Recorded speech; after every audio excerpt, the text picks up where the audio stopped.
This is Democracy, a podcast that explores the interracial, intergenerational, and intersectional unheard voices living in the world's most influential democracy.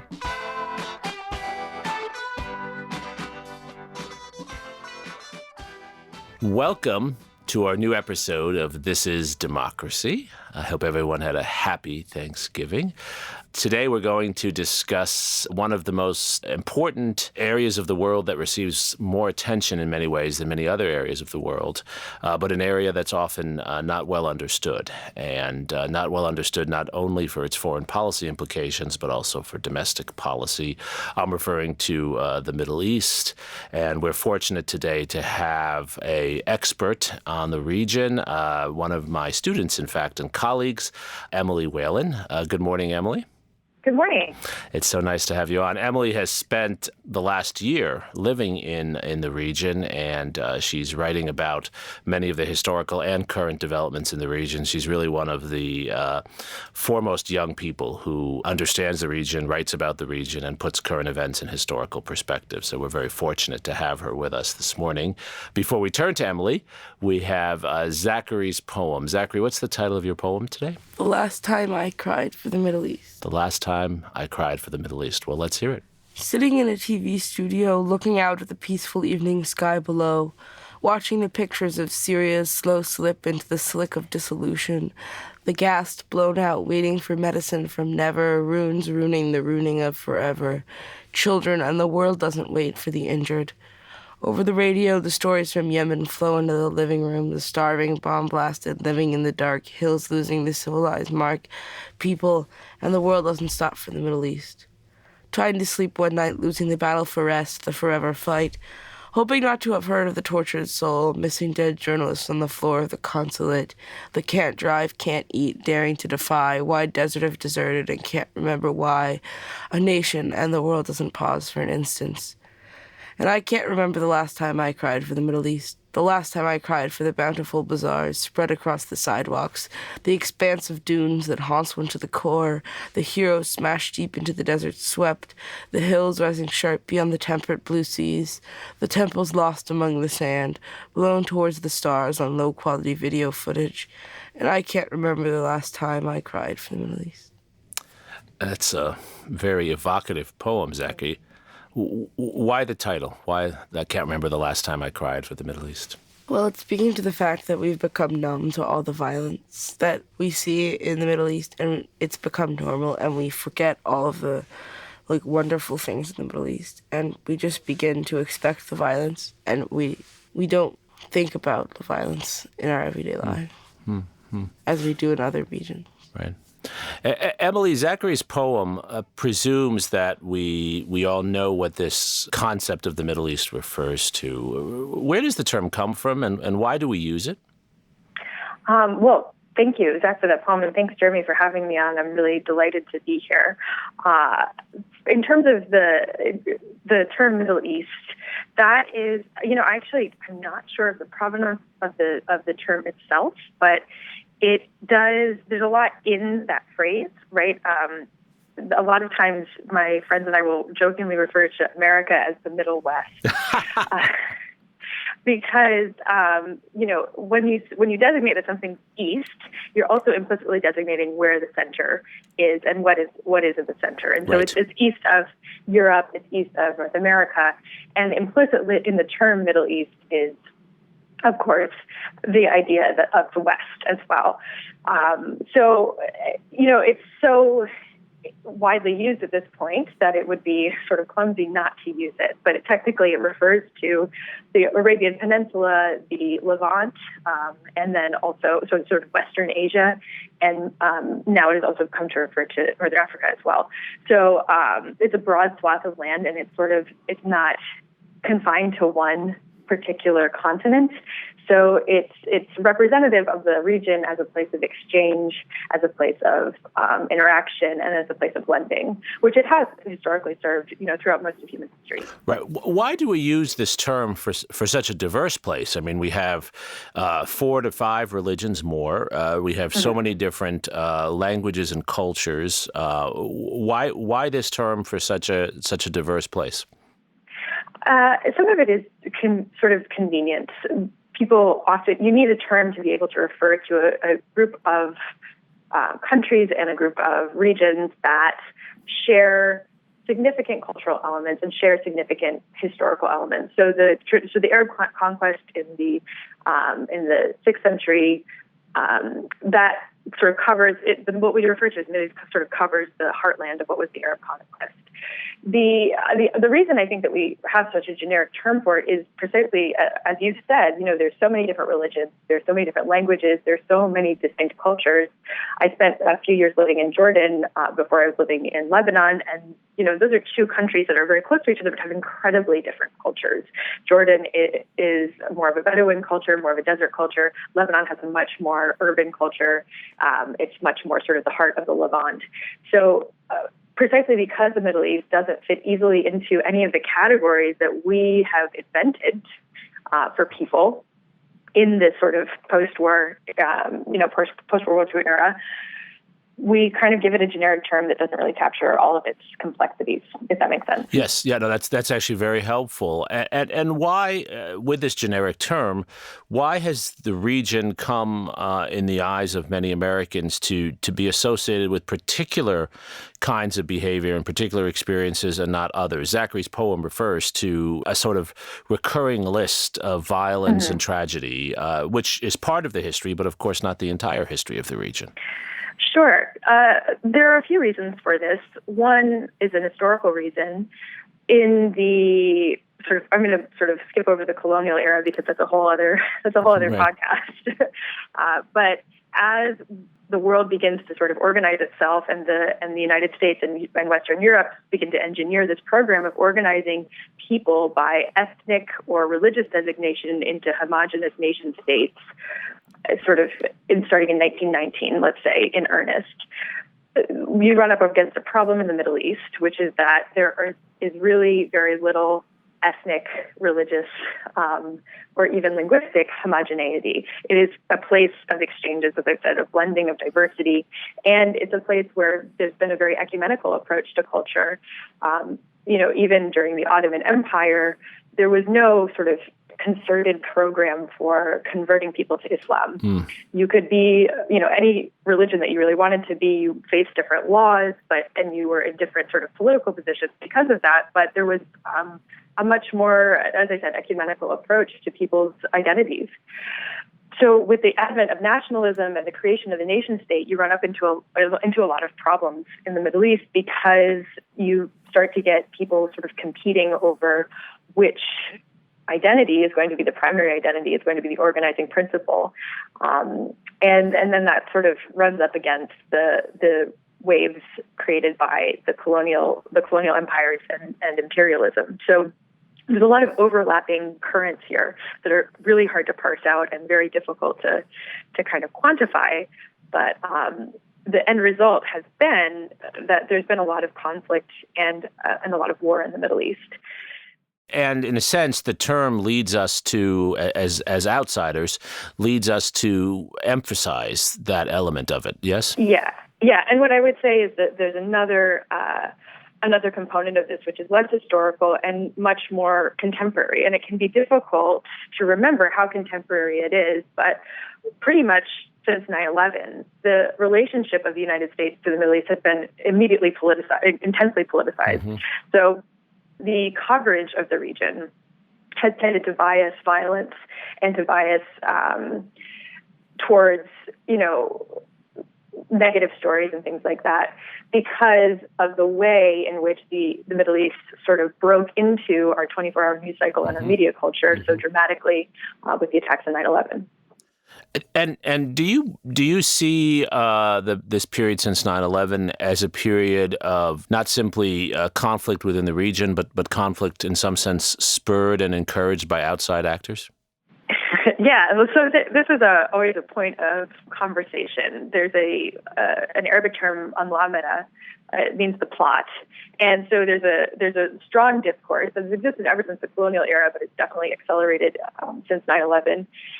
That all of the region's problems are due to the intervention of outsiders. And to a certain degree, that is true. But I would say that a lot of the outsiders have had local actors who have been allies. Right. It's much less, the CIA coming in and screwing things up for the Middle East, and it's much more sort of the local partners, people who are, Lebanese or Jordanian or Saudi or any number of these different nationalities who sort of ally with external powers in order to increase their advantage at home, and in doing so, create a situation that is beneficial to certain classes of people, certain political and economic elites, but that in general is very difficult and worse for most of the people of the region. Right. So you have internal and external dynamics overlapping, and it at some moments exploiting one another. Exactly. Yeah, absolutely. So a couple of countries that I think draw an inordinate amount of attention, at least in the Western media, most recently, of course, Saudi Arabia. And first of all, why has the United States found itself for so long so closely allied with what in many ways is one of the most dictatorial, undemocratic regimes in the region? That's a great question. And I have to say, this is actually one of the more encouraging developments I've noticed in the past, even just few months, is that people are beginning to draw a more critical lens to the United States' relationship with Saudi Arabia. So the short answer is that for a long time, the United States didn't really have a Saudi Arabia policy and didn't really prioritize having a relationship with Saudi Arabia. So they were happy to defer to people who were very interested in Saudi Arabia, namely American oil companies. And for the first few decades of the relationship between the United States and the Middle East, and in particular in the Gulf, those relationships were entirely in the hands of American oil companies. I'm thinking of Aramco in particular, but there are a variety of different actors there.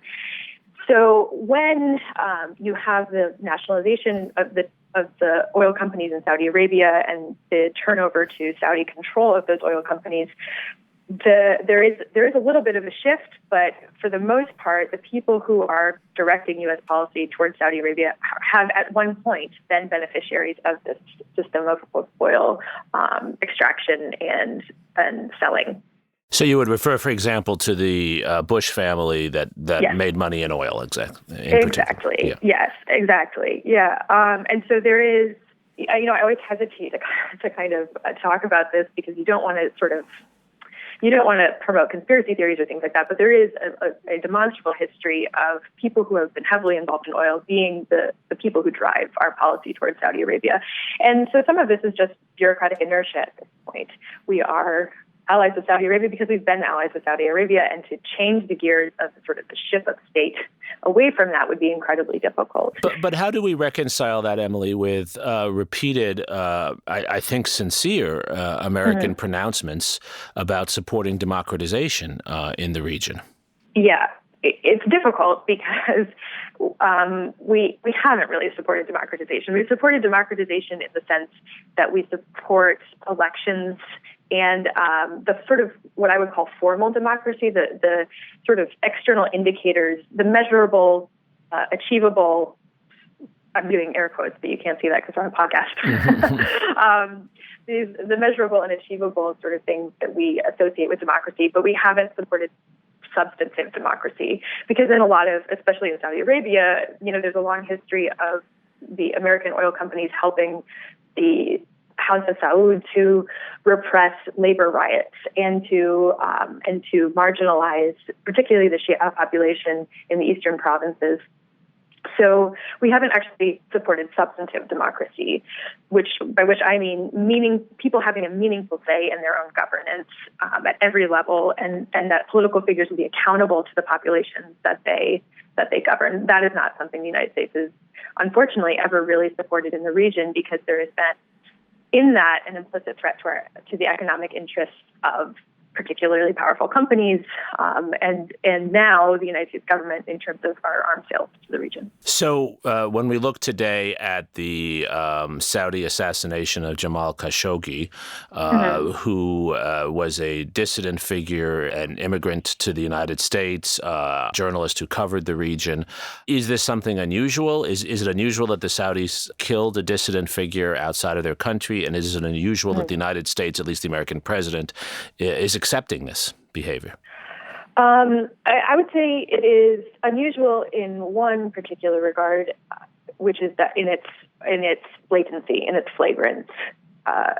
I think of Mohammed bin Salman, who is the crown prince of Saudi Arabia and the mastermind of this assassination, not as he is not the cause of the problems. He is sort of the result. He's a symptom of a longer problem that we've had towards the region. So there has been a long tradition in Saudi and in other countries with which we are allied of repressing political dissent. That is something that is as true in Morocco as it is in Jordan. Unfortunately, that is now one of the defining features of the region. Even Lebanon and Tunisia, which are two places where you have a degree of press freedom that you do not have anywhere else, there are still things you can't really talk about, things you can't publish. So this is entirely in keeping, frankly, with the trend of the Saudi government in particular, but of many other governments in the region. What should the United States do? What would you, as an expert on the region, what would you like to see the United States do? Yeah, I think that there's, as I said, there is an encouraging trend here, which is that people are starting to kind of question the status quo. There's more of a critical lens, and not just in among people who are studying the region, but among people who are just sort of generally interested in U.S. foreign policy. For a long time, the status quo of the U.S.-Middle East relationship was sort of sacrosanct, and now people are beginning to question it more often. I had someone at a dinner a few weeks ago ask me, well, why are we allied with Saudi Arabia and not Iran? Because they're both authoritarian theocracies, they're both repressive, and it just seems like six of one, a half dozen of the other. And that question I was very, very happy to answer that question, simply because that is the right kind of reframing. For a long time, particularly after 9/11, there was a lot of focus on, well, are the Sunni better than the Shia? Which of these sort of various sects should we ally ourselves with? But the point is that we shouldn't be concerned about the kind of granular level details. It doesn't matter what sect or clan or particular religion we ally ourselves with in the region. It matters if we ally ourselves with freedom and with, as I said, substantive democracy versus authoritarianism and theocracy. So that is encouraging. I see more people making that fine distinction, and I think we need to keep doing that. And I think it's important that American citizens, even if they don't think they have a stake in the Middle East and are not particularly interested in the region, need to kind of make that leap themselves, because what happens, in the Middle East, it affects what happens at home, because I would say we're in our own struggle here in the United States against creeping forces of authoritarianism and theocracy.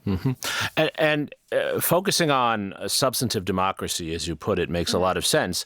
But of course, it gets very complicated when we bring in Israel, which we haven't talked about yet. So I was studiously avoiding that. I know you were, but so many would argue, many Americans would argue, that our substantive defense of democracy is a defense of a strong Israel, and an Israel playing a more often aggressive role in the region. Sure. Is that how do you reconcile that with an argument for more attention to democratization in countries like Saudi Arabia? So I think it's important to make a few distinctions here. One is Israel is not the Likud party, and Israel is not Benjamin Netanyahu. So there is, I believe, a space for a democratic nation named Israel, if you so desire. But many would say, Emily, that the Likud is a democratic. It's a manifestation of democracy. The immigrants from Russia and elsewhere who came to Israel in the last 20 to 30 years have shifted the political winds and produced a political leadership that looks different from what we were accustomed to with Shimon Peres and Yitzhak Rabin and others. Well, I would say that that's definitely an argument, but if you look at Israel in its entirety, and I mean it sort of even just from a demographic perspective, it's very difficult to argue that it is a functioning democracy because there are significant populations of people who live within the boundaries of the state of Israel who do not have any political rights whatsoever. And I'm referring, of course, to the Palestinians who live in the occupied territories. And even the Palestinians who live in the West Bank and Gaza, I have never been to Gaza. I've been to the West Bank a few times. Just going there, it's very sort of this kind of international pretense that we maintain that they have any substantive form of sovereignty is very frustrating. Just the architecture of occupation penetrates very far into the West Bank, very far into, and obviously in Gaza, it's an open air prison. So I think that in order for Israel to become a truly democratic state, they would need to award Palestinians full political rights. I know that it's a very difficult topic for a lot of people, and it's very emotional. I think it's hard to argue that people who live in a country should not be awarded full political rights in that country simply on the basis of their ethnicity or their religion. And this is precisely what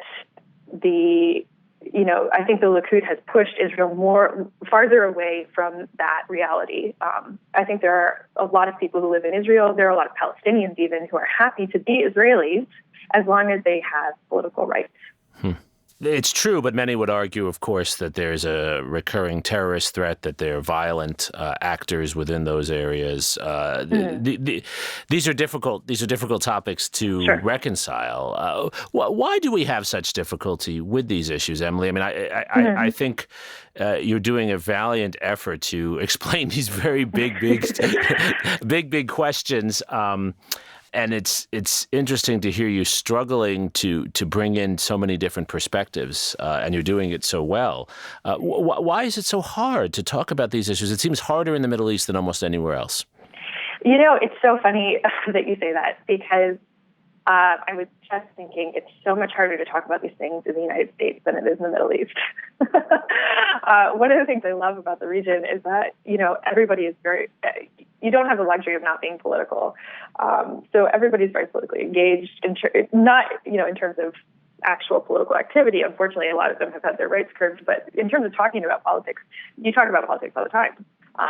And because you talk about it all the time, there's less concern that you're going to offend somebody or someone's going to misinterpret what you're saying. You have a more constant dialogue about it. And I think that's a big part of the problem here in the United States is that there's almost a taboo against talking about particular topics in the Middle East. Israel in particular, as I indicated, it's really difficult to discuss Israel in the United States because there are people. People feel very strongly about it, and for good reason. But people feel strongly about it, and then simultaneously there is not a culture where you can actually talk about this stuff. You can't, there's almost a silencing that goes on of public discourse. And there's a political reason behind that. If people don't feel that they can talk about things or make mistakes or try out new ideas, then there's more likely to protect the status quo. Right. So maybe, Emily, that's a place for us to turn to our last question, which is really what the show has been all about. How can we as citizens who don't have the expertise and the in-region experience you have, how can we connect our hopes and aspirations for democracy to the way we talk about and think about the region? How can we move our dialogue forward in your terms in the United States? How are you, through your research and writing and activism, helping us to do that? I think there are a couple of sort of things I always try to keep in mind when I'm consuming information about the region. One is not to confuse governments with people. Often what we see of the Middle East, particularly in the sort of the main media channels, is just at the surface level. We see the interaction of governments. We see statements made by political and economic elites. We shouldn't forget that there are people who live in the region who are just trying to live their lives. They just want to wake up in the morning and go to their job and then come home to their families. And that's the vast majority of people in the region. Life is very, very normal for a lot of people, even people who are living in ostensible war zones. In Aleppo, there've been Russian strikes recently. Half of the city is decimated, but the other half of the city remained pretty much untouched. And people are kind of, unfortunately, living pretty normally. Not unfortunately, but there's a sense of, well, this is not ideal, but this is our chance at normalcy, so we're going to take it. Right. And that I think remembering that there are people like that in the region, and again, that's most people in the region, is very important. Something you've talked about on your podcast, and that you and I have spoken about, is that we're facing a lot of challenges to democracy and to justice here in the United States as well. So I think, in the coming decades, we will need to build, broad solidarity across national and regional boundaries. And the more that we can look at people who live in other countries and other regions and say, that person is not so different from me, that's going to be very, very important moving forward. So I think opening yourself to having conversations that are difficult with people, asking questions. I always try to make sure that the first three things that I say in a conversation with someone about the Middle East are questions. Even in conversations where, I've had more experience in the region than other people, to me, I have something to learn from someone who has no exposure to the region. Right. I'm interested to know what people think. And just kind of getting away from this idea that you have to, spend decades of your life studying Arabic or live in the Middle East to have an opinion about the Middle East. I think if you come to it sort of with some humility and some curiosity, it's perfectly fine for you to form opinions about the region. I think it's a good idea to have strong opinions loosely held.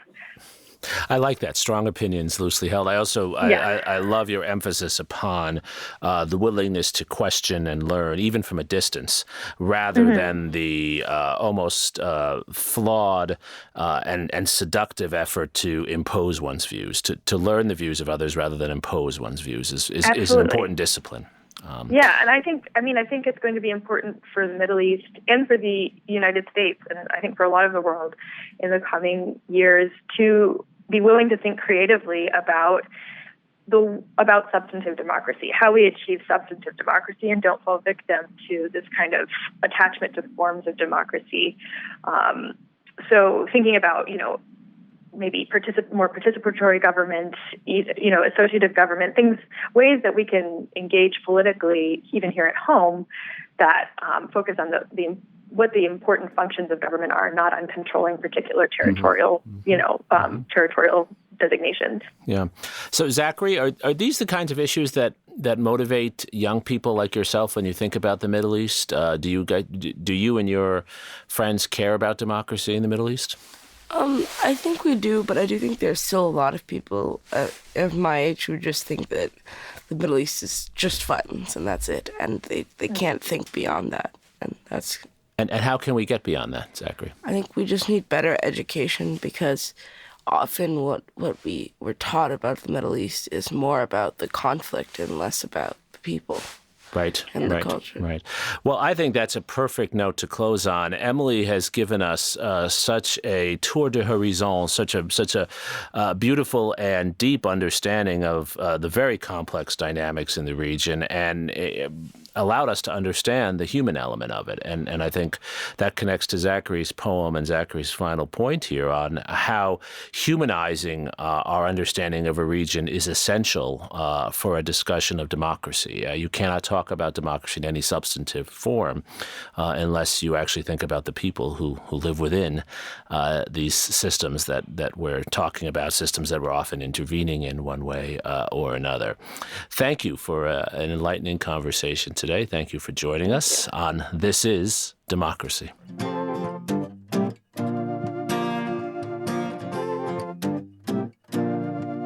This podcast is produced by the Liberal Arts Development Studio and the College of Liberal Arts at the University of Texas at Austin. The music in this episode was written and recorded by Harrison Lemke, and you can find his music at harrisonlemke.com. Subscribe and stay tuned for a new episode every Thursday featuring new perspectives on democracy.